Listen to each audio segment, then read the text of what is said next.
Are you ready to learn? Because my super experienced guests are ready to share some really valuable information. Make sure and listen all the way to the end to get help and support. So let's start with the best audio experience. Building relationships is a must-have today. It doesn't matter what kind of business you have, but in marketing, it's even more important because without having strong brand recognition, without knowing your audience, it's hard to go ahead. But when you have this relationship with many other great marketers, you can go ahead. And I'm so excited to discuss this topic with Luke Acree. How are you? I'm fantastic, man. How are you doing? I'm doing great. We discussed a little bit before the podcast. So yeah, I shared that Monday is my loving day. I remember in school, I hated this day as my son does today, but today when you love what you do, I love Monday, Sunday, Friday, each day, each moment. So yeah, it's passion. Okay, look, before we start, just tell more about yourself, experience, background, and why you decided to share with us about this important topic. Yeah, so name's Luke Acree. I'm the president of a company called Reminder Media. We are a marketing organization, been in business for about 18 years. And we work in about 142 different industries. So real estate, financial services, those are our main industries, but you can really think small business. So if you're a small, medium-sized business and you have a database of relationships that you're trying to keep in touch with, that is what we do. We do marketing campaigns to help you drip and nurture on your database so they never forget you. They always come back and use you again, but even better, they become raving fans and they refer you to their friends, their family members. And that's really what we've been doing for the last 18 years. It's been a fun ride, worked with about 100,000 small businesses over that time. It's been pretty fun. Yeah, love it. Love it. Especially, I like your quote, take action, because I see when people overlearn. But, if you do nothing, it doesn't bring any results. You need to practice. You need to go ahead. You need to do something. So, once someone asked me if I listen to all your episodes, can I become a great marketer? I replied, no, you can't. You can't, because it's not about to learn everything. It's more about to do many things and focus attention in important things. Okay, look, you mentioned that you can help with marketing campaigns. Let's talk about strategy. Can you tell how to create strategy? Because I see when companies just replicate competitors, but competitors have success with their strong sides. They highlight their unique selling proposition. And for me, it's not a good idea if it's not your strong side. Any insights how to create the right marketing campaign and strategy? Sure. Yeah, I think you're spot on too. Knowledge is not power. Knowledge with action is power, but knowledge alone is not power. That's just, going to give you paralysis. So marketing campaigns, I'll give you a simple framework. Over the last 18 years, we've sent out hundreds of millions of pieces of direct mail and done millions spent on advertising campaigns on Facebook, paid campaigns, stuff like that. I've really boiled down, what a successful campaign does to really 3 characteristics. So I would challenge everybody, look at your marketing campaigns and ask yourself, does it fit these 3 methodologies? And does it accomplish these 3 tasks? I put it into an acronym called FIT, F-I-T.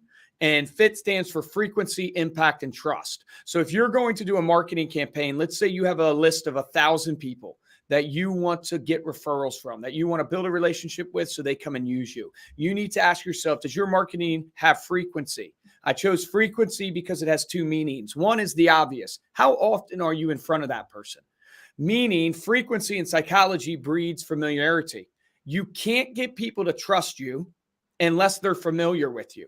You can't get people to be familiar with you unless you are in front of them all the time. So a perfect example is, Anatoly, this is the first time you and I are meeting. So our frequency is low, right? And so your trust in me is probably low, but you have more trust in me than the audience because you've probably listened to my podcast. You've looked at my stuff. You did research on me. So you had frequency with interacting with Luke Acree, his brand, his knowledge, which made you familiar with me, which is leading to you trusting me more. So here's the question. How often should you be dripping on your database? Like, what's the magic number? And I tell people, over the years of doing this, 100,000 businesses, 18 years, the secret is more. I'm going to say that again. The secret is, how many touch points do you need? You need more than you have right now. Why do I say that? I have a client in Annapolis, Maryland. He's a financial advisor. He manages $1.2 billion in the space of financial advising. That's a mega producer. I think he's making like $6 million a year off his business. He does 275 touch points a year to his database. 275 touch points. Now, most people, when they hear that, they get the reaction of like, what? That's crazy. That's like spam. I would never want 275 touch points. But here's the key. Remember, frequency is not just about the amount of touch points. It's also the channel of communication. What frequency are you communicating over? And in marketing and really sales, I think there's like 6 different frequency channels that are high level that you can use. One is the direct mailbox. That's a frequency channel. One is the email inbox. Social media is a frequency. Face-to-face, like a seminar, a phone, or a pop by for a cup of coffee. Phone call is a frequency. And then screen to screen, that might be a text message, a video message, a Zoom. You have these 6 frequencies. The reason why Brian Harris can do 275 touch points for his database is because he doesn't just do 275 emails. He doesn't just do 275 pieces of direct mail. Brian Harris does all these touch points on every frequency. He has seminars, client events, birthday cards, emails going out. He has social media posts going up every day. He does all these things. Sorry, my Apple Watch is going off for you guys right there. But he does all these touch points on different frequencies. So he's never overbearing, but he's always in front of you. So if you want a practical application, I would tell people minimum amount of touch points for your database to drive referrals and top of mind awareness is 26 times. Minimum. And that's low. So that's every 2 weeks you're in front of them. Your goal should be to get up to where you are literally touching these people every single week on multiple frequencies. And I'll share with you, there's this crazy thing in frequencies that can drive really good top of mind awareness. It's called the frequency illusion. You ever bought a car before, Anatoly, and you see the car everywhere? Has that ever happened to you? Right? Right. Yeah. It happens to a lot of people. So you buy a car, you see it everywhere, and you think to yourself, man, did I just buy this car and make it super popular? Now everybody's buying the car because, Anatoly bought the car. And I laugh. Of course, that didn't happen. Mm-hmm. What it is it became important to you. It registered in your reticulator activating system in your brain. Because it was important, you started to see it. There's this thing in frequency called the frequency illusion that if somebody sees your brand on multiple frequencies, they think they see your brand more than they do. So if you see me on this podcast, whether it's video or audio, that's a frequency, 2 different ones. And then you go home tonight and you pull out your mailbox, you see me on a postcard, or my business, we do a customizable magazine for people where it's literally we create a magazine for your business. If you see me in your direct mailbox, because you saw me on a podcast and you see me in your mailbox, 2 different frequencies, you actually think in your brain you see me way more than you do. Nice. So love it. You should be tapping into the frequency, and I'll stop there and you can, ask questions. Then I'll go on to the impact and trust, which is the other 2 things you need in your campaign. Yeah, I'm interested about the owners of Bugatti Veyron. How often they can see Bugatti Veyrons, when someone others can have them, So yeah, it depends on the car. Okay, look, I have the question about, you mentioned a lot about frequency. I tried to count how many times and I lost my track after 10 times. And I'm interested about combining frequency and quality, because I get a lot of spam messages every single day. My day, I usually start my day by cleaning my email inbox, from link building services, guest post services, something like this. I usually lead them to my spam inbox, the place where spot on, man. It's the biggest mistake people make is they send junk. They're frequent, but with junk. You're spot on. Like I opened up saying it's an acronym, right? FIT, frequency, but that's only one pillar of the marketing campaign. The second is impact. Impact is what ultimately drives memorability and drives action. So how are you sending things to your clients over these 6 different frequencies, 26 plus times a year that are impactful? Now, there's a myriad of ways to drive impact in marketing, but I think there's 2 that you can capitalize on really easily. One is through personalization. So the more personal you can make something, the more relevant it becomes to that person and the more they'll pay attention, right? Google and Facebook, they make billions of dollars off of ads. Why? Because they look at what you search, they look at what you click on, they look at what you're viewing, and they build a marketing profile on you. And because they have a profile on you, they try to serve up to you relevant, personalized ads to drive that experience and to drive you to take action. So if you are like a small business owner right now and you're thinking to yourself, well, I don't have the money of Google, right? But how do I drip on my database personally? Here's a hack I will give you. So if you're a real estate agent, financial advisor, whoever, right? And you build your business off of relationships, do the Ford method on your clientele. So what does Ford stand for? It stands for family, occupation, recreation, and dreams. So if Luke Acree is a client of yours and he's in your database right now and you want to drip on him from a marketing standpoint, do you know Luke's family? That he's married to his wife, Megan, has a beautiful daughter, and he has dogs? Do you know his occupation? He's the president of Reminder Media. Do you know his recreation, meaning his hobbies? He's involved in his church. He loves music. And do you know his dreams, what he's trying to achieve, what he's trying to accomplish, what enthuses him, his passions? Man, when you know those 4 pillars on somebody in your CRM, you have a personal relationship with that person. And guess what you can do? You can tap in from a marketing campaign standpoint and do personalized touch points. So an example would be, man, you know my wife and I's anniversary.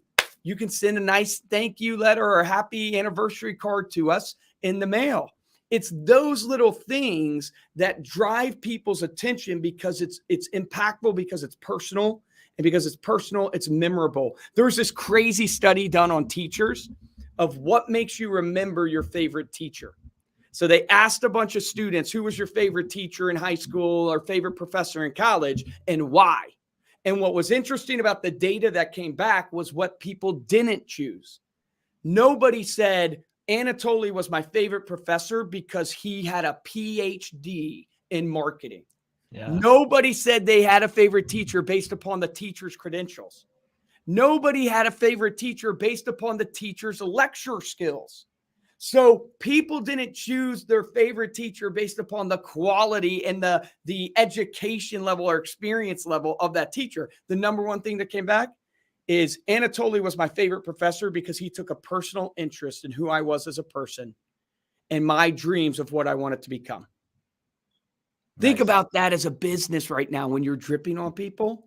Are you taking personal interest in the dreams of your clientele and what they're trying to accomplish? And are you showcasing that to them? Or are you showcasing all your accolades and all your credentials and how you have the best product and the best features? Features tell, value sells, right? So in your drip campaigns, from an impact standpoint, personalized, that's just one hack I'll give you. And then I'll wrap up with the T, which T stands for trust, right? You can be frequent with a ton of different mailers and touch points, impactful that are personalized. But if you don't build trust, then people will become your best friends. They'll never buy from you, right? They love you because you're always in front of them. You're sending them great things that are personal, but you need them to buy from you, right? You want to sell product. You want to sell services. They need to see you as the business of trust. I call it the SME, right? Subject matter expert. So if you are Anatoly, a marketer, right? And you have a marketing company, you want your database of clients to see you as the subject matter expert of SEO marketing, that there is no one that knows more about SEO and how to do it for my business than Anatoly. That's what you need them to think. So when they have a need for SEO, who do they think of? They think of Anatoly. And because you are frequent, they are familiar with you. And because you're impactful, they like you. And now they're going to do business with you because they trust you, because they know you're the subject matter expert. So how do you build trust in your drip campaign? I think there's 3 easy ways you can do it. One is showcase to people your accolades of what you've done for SEO. I just am picking on SEO because I see it on our screen right now. So I'm assuming you have an SEO course, right? So Show people your accolades of SEO. So for me, right, some of my accolades, I've worked with 100,000 clients, been in business 18 years. I've been on the Inc. 5000 list of fastest growing companies in America for 4 years in a row. Right? All these things are accolades that help build a little bit of credibility and trust. You got to be careful with these, though, because if you only do accolades, no one pays attention and people think you're just bragging. So you want to humble brag, I call it. You want to, drip in there occasionally. Hey, here's the amount of families I've helped. Here's the amount of people we've serviced. Here's the amount of years we've been in business. Here's some of the awards we've won. Second would be not just your accolades, what do your clients say about you? So it's really powerful for you to tell us how good your SEO course is, but it's way more powerful if Luke Acree gets up there and goes, hey guys, I just want you to know, I took Anatoly's SEO course and it changed the game for my business. We went from 20 million in sales to 100 million in sales because of what he did for us on SEO. That's so much more powerful. Showcase that in your drip marketing. Client stories, case studies. And then third, this is the hardest to do, but the most effective.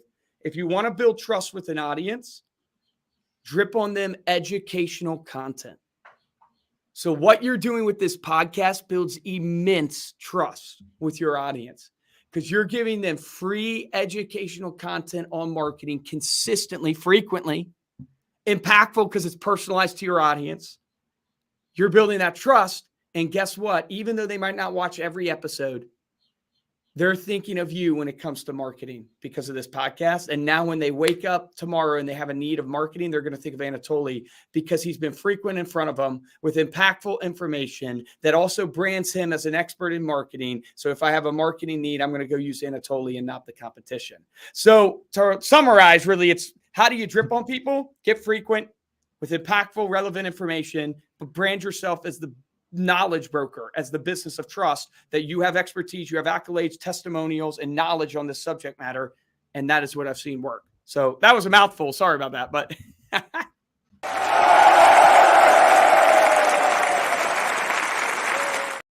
Yeah, valuable. You remind me a book from Gary Vee, Jab, Jab, Right Hook. When you touch your clients, potential customers many times by sharing value, helping them, supporting them, then you can sell, in a good diet. And even, when customers need services or products, they can remind, okay, he helped me a lot, or this company helped me. So it's better to cooperate with this company to take this product because I trust this company. Yeah, I love it. Love it. Okay, look, let's talk about consistency. You mentioned that you need to touch many times with customers. I see two different strategies. The first strategy from Brian Dean. He creates super high quality content, but once a month.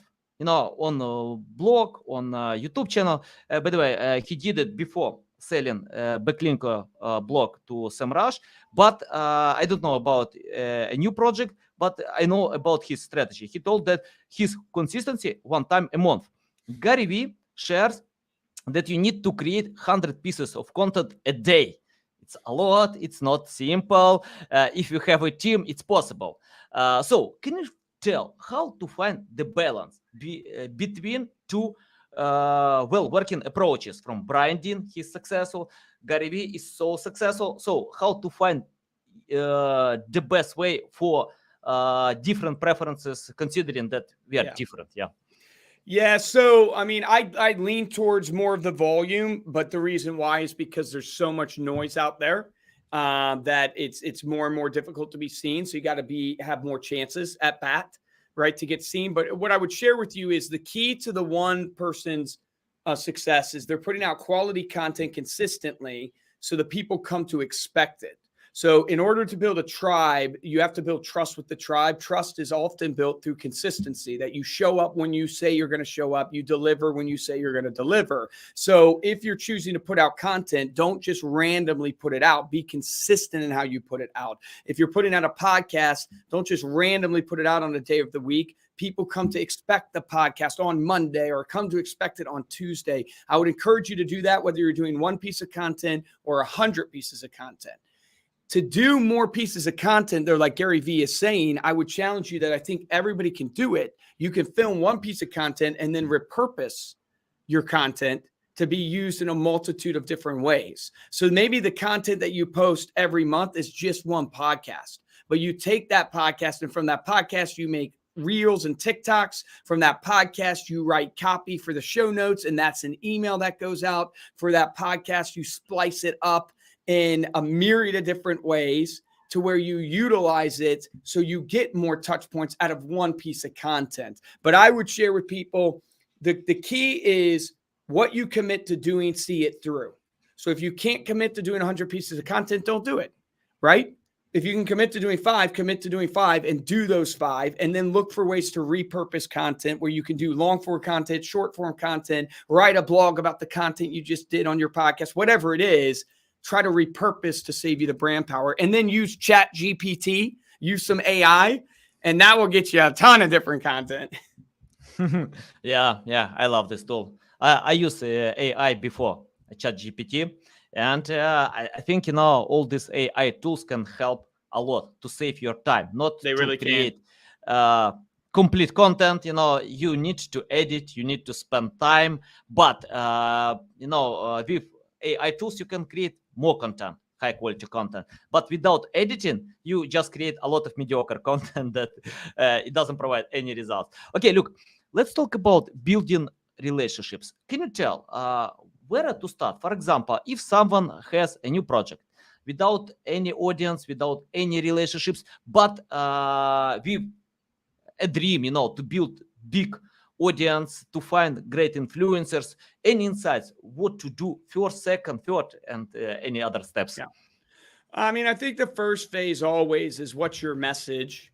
What's your value proposition? What's your unique selling proposition that you're bringing to the world? Do you have that defined, right? Because if you don't know what you're going to say, it's very hard to go out there and market it, right? And create content on it. So what is your unique selling proposition? What's your value prop?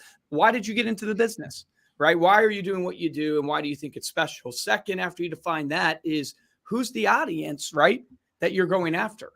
And where is that audience, right? The analogy that I think is used all the time is fishing. If you're going to go catch fish, right, maybe you want to catch bass. Well, you need to know, where are bass? Where do they live? Do they live in a pond, in the creek, in the ocean? Like, are they in the Great Lakes? You need to know first where they are. And then you go, what do bass actually like to bite on? What's the bait? What's the tackle? What's the fishing pole I need to be able to reel it in? So what do I mean in this example is, hey, if you want to start building relationships with people and building an audience, what is the message that you want to share to find that? Second, who is the target audience that you're going after, and where do they spend their time? Where are they at? And what is it that they need? How can you give? You use the Gary V. How can you give to that community, to that audience before you take? Once you figure those things out, then it's simple. Then it's literally, how do you get abs? You go to the gym consistently and you eat healthy. How do you build a relationship with somebody? You show up for them and you care and you give. So what are a multitude of ways that you can show up? One thing that I think people miss out on in business, but the big businesses get this, the Nikes of the world, the Apples of the world, is how are you giving back, right? You want to build a tribe of people, get out of being transactional.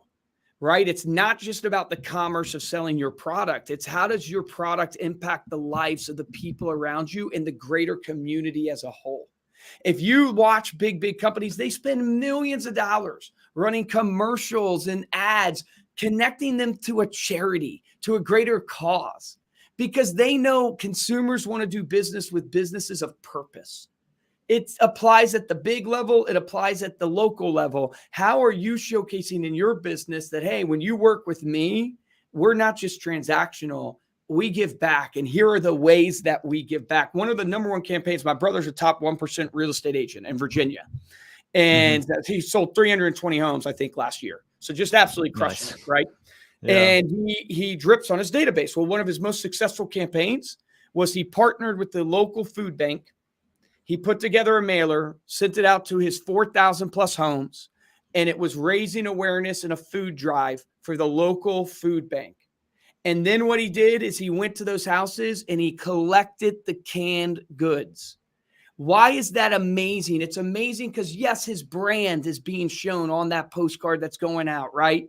His interaction showcases his brand. But now when people think of Steven and his real estate company, they get the halo effect. The halo effect is, man, look at Steven and the good he's doing for the community and how he's giving back and how he's spending his time. I want to do business with someone like a Steven who has a greater purpose. From that campaign, he gets the immense amount of deals. Now, I want to give a caveat here. Don't just give to charity for the deals it's going to get you, right? It's not a manipulation of society. You'll actually find that your greatest fulfillment comes from actually giving back, right? A life of significance comes through a life of service. But I'm just saying, like, if you want to build relationships with people, What's your message that you're giving to the world? Where are those people located, your target audience? And then show up for them in a consistent way through all the 6 mediums: mailbox, inbox, social, phone calls, face-to-face, screen-to-screen. Nice, nice. Story about your brother, remind me that the era of lazy marketers is dead. When marketers need to find different ways to market their products, services, and yeah, your brother did it. He knows that it's better to use not generic approaches that everyone can use. So everyone can go to Zillow to post about homes, but if you create this brand awareness, strong brand recognition, yeah, you have these touches and you can sell houses, at scale. Yeah, love it. Okay, look, can you tell how to catch big fish, not small fish? Because I have some clients and they're not interested with small fish, but they have some products that big fish can buy, software, many other stuff. So any insights how to do it? So big fish, like the 2 things I tend to think about when closing a corporate deal is, at the bigger level, they don't want you to waste their time. So cut out the fluff, right, in your communication. Nobody's going to read your long emails. Cut out the fluff and all that stuff. Be way more direct and way more to the point. And the second is, when you want to close deals at a high level, one of the greatest ways you can do it from a touch point standpoint, to add on to everything else that we've talked about, because you still need to do those things, those are foundational, is how are you helping connect that person with somebody else that could be valuable to them? The biggest deals that tend to happen through networking, right? So when I think of like insurance deals that I've seen, software deals, all these things, it really happens through the referral network. And it comes through your ability to connect people to that person that you're trying to serve and bring them business themselves, or bring them something new to their business that they haven't thought about. All the fundamentals apply that we've already talked about. I'm not going to rehash it, of being consistent, all that stuff. But it's like, hey, what's an extra thing you can do? Hey, don't waste my time. Cut to the point, right? Don't fluff it. Make it easy for me to understand when you're dripping on me or when you're coming after me from a sales standpoint. And then also connect me with people, because you tap into reciprocity. Reciprocity is so powerful. When you help someone get a deal, when you help someone make a connection, they want to give you the 15 minutes that you now need. Yeah. I often see on LinkedIn, when someone asks me, please help me to find out why I can't get followers. And when I open these accounts, I can see selfish profile. People don't care about others. They just share how they are great. Nobody cares you are great or not. Everyone wanna be great. So you need to share how you can help others to become great. Yeah. How you can And you mentioned LinkedIn, stop the tactic where you're connecting with me and then you wait one day and then you send me your pitch.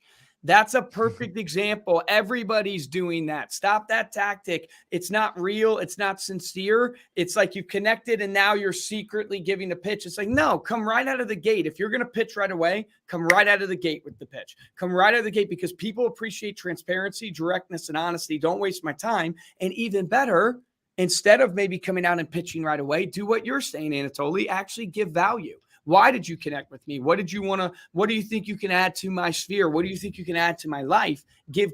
And then I'll feel reciprocity to give back to you. Anyways, that was a little bit of a rant. Yeah, givers get more than takers. Yeah, because today we live in the world.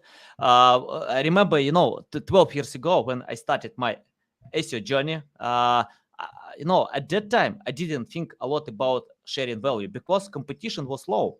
Today, competition is extremely high. It's hard to overcome others if you don't help others, if you don't support, if you don't share value. So it's better today to share value as maximum as possible. Can you tell how to find ideas? The second thing that I see in my network when people are asking how to find ideas to post content or even to create the right message. For example, you mentioned about email. I got once interesting letter that the bank can share with me like $500. Then I got the second. $1,000, $10,000, I'm still waiting for $1 million, but, anyway, right now, when I get these letters, I don't feel that I don't need to open even, these letters. Okay, I get them. I can move to my trash bank, So any insights about, creating the right strategy when you reach out to others? Yeah, so I think for content wise, right, to get ideas for content, a good hack that I use is write down your frequently asked questions. So what are the most frequently asked questions that you get as a business and on your profession? Yeah. That's what people are interested in knowing about.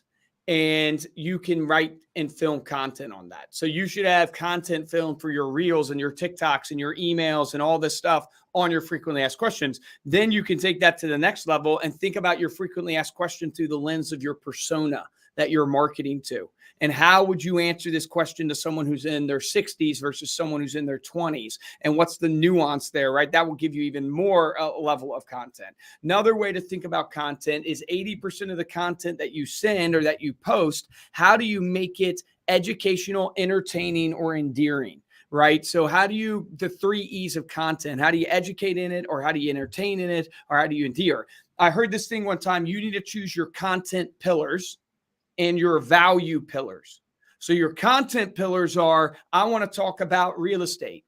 I'm going to talk about my family. I'm going to talk about my faith in my content. I'm going to talk about these content pillars for my business. So you have a business, I have a business. These people listening probably have businesses that they're marketing. What are your content pillars that you want to talk about? Then ask yourself, what are your value pillars?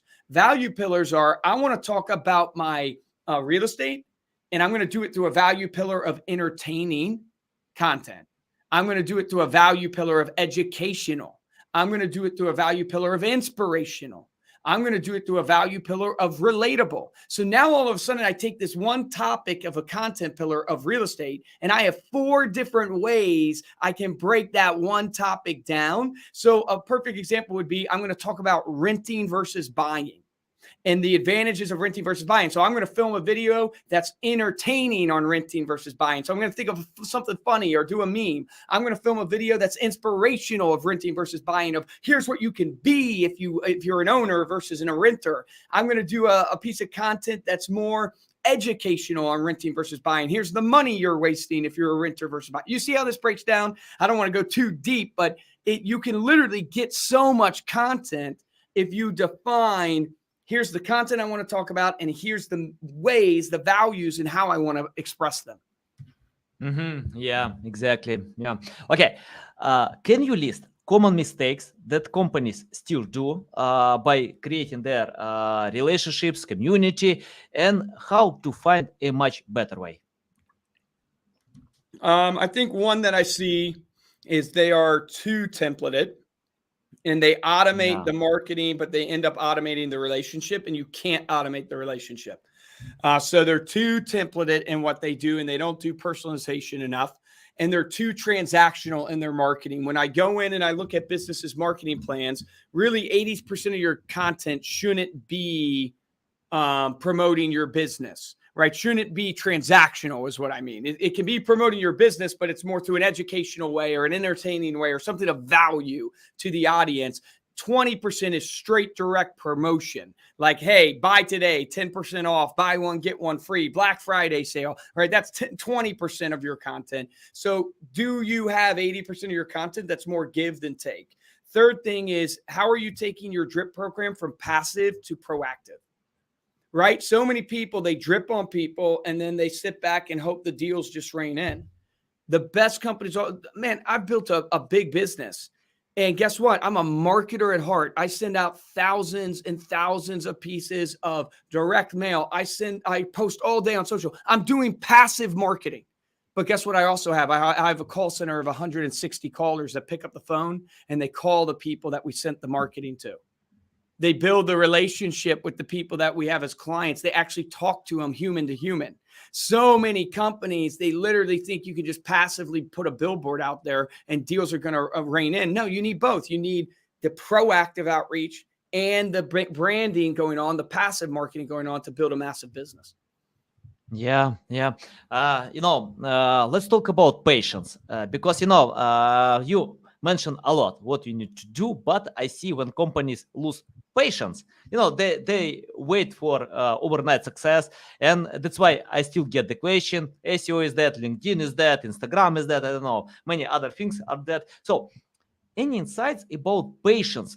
Because if it takes time to create content, to promote content, to get results, to land to your customers' eyes for many times, you need to have this patience and to analyze that everything is going right. Any insights about measuring results before selling?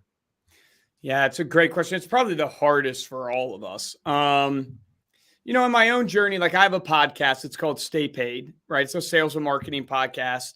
And for 3 years, I was putting it out on Monday and Thursdays and had no listeners. I grew up in a family of 8 kids. I don't even think my 7 siblings listened, right? Nobody listened.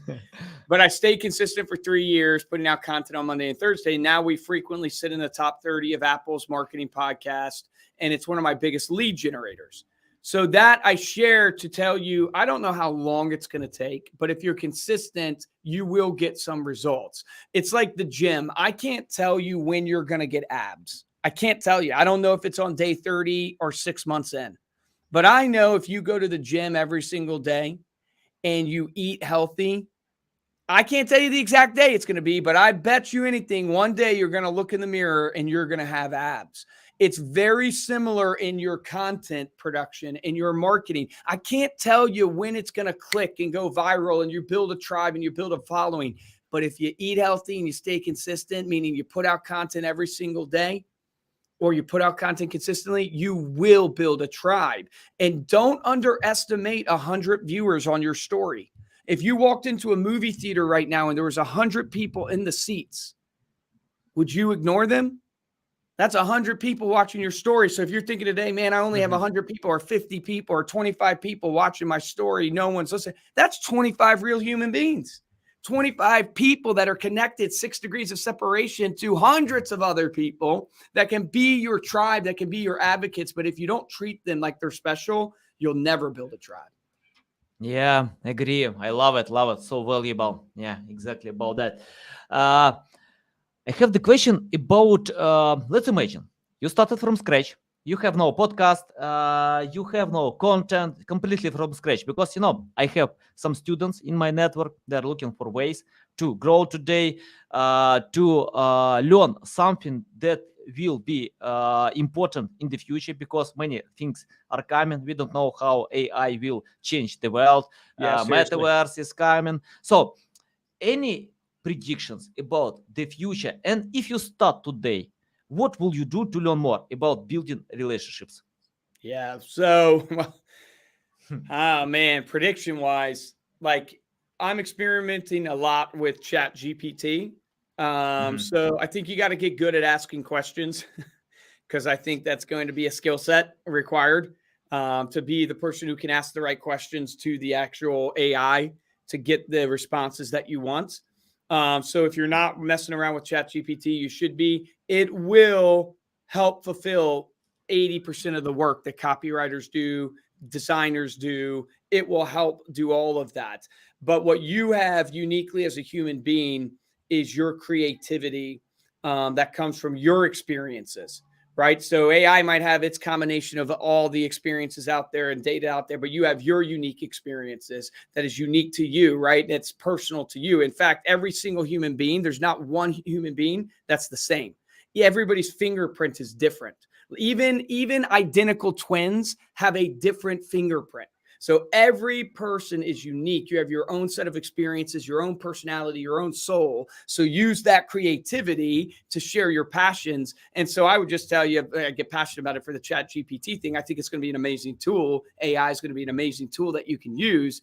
But really, your creativity is what's really going to shine in the future. I think the work of writing a paper or coming up with a bunch of different copy ideas or something like that, it's going to be you picking what you want based upon your passion, your personality. So it's going to be interesting to see where it goes. Yeah, I agree. I think, that was simple to ignore AI. Today it's hard and impossible tomorrow because, all competitors are there. everyone knows about ChatGPT, many other great tools. Even, my team is working right now to unite our website, our tool with AI. So Awesome. we are going to generate text for all website pages. So you don't need to research keywords. You don't need to create content plan. Everything what you need to do just at your website to click this golden button and get content and edit. Yeah, just edit. Because today AI is a must-have. Look, it's a big pleasure to get on my show, to learn from you. Tell our audience the best way how to reach out to you, how to learn more about you, how to follow you, and how to listen to your podcast. Yeah, thank you, Anatoly. I really appreciate the opportunity to be on. Check us out at remindermedia.com. We have some really unique touch points that you can send your database, remindermedia.com, both digital and print. And then I'd love to connect with you at Luke Acree. That's ACREE. So at Luke Acree on Instagram. You can find me on Facebook, LinkedIn. Would love to connect with you there. And if you want to check out our podcast on sales and marketing, it is staypaidpodcast.com. You got to keep paid or keep staying paid. So staypaidpodcast.com. By the way, guys, this podcast in top 100 Apple marketing podcasts. So you need to listen because you can see a lot of valuable insights. Connect with Luke on LinkedIn, but please don't spam him. Just reach out with personalized message. Build relationships. Then you can get awesome cooperation and relationship. Okay, guys, love you. See you.